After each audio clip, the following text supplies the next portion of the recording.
এই দেখো কি বানিয়েছি। আজকে বানিয়েছি এগ জিরা রাইস। নতুন গৃহিণী স্বামীর ভালোবাসা পেতে গেলে পেট আর মনের খবর রাখতে হবে। তাহলে বানিয়ে ফেলুন আমার মতো।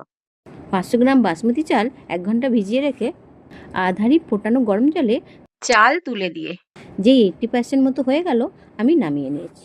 80% মানে জানেন, হাতে নিয়ে দেখবেন ভাতটা যেন শক্ত শক্ত থাকে আর একটু লম্বা লম্বাও হয়ে গেছে, তাহলেই জানবেন 80% হয়ে গেছে। ভাতটা ছেঁকে নিয়ে ফ্রিজটা পরিষ্কার করতে হবে, তো যা সবজি আছে হাতের কাছে সব তুলে নিয়ে এবার ছোট ছোট করে কেটে নিয়ে সেইগুলোকে সাদা তেল আর ঘি পাইল করে একটু ফ্রাই করে নিন।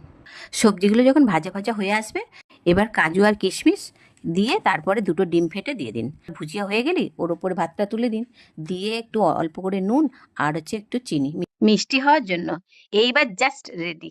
আর তার সাথে চিকেন কারি।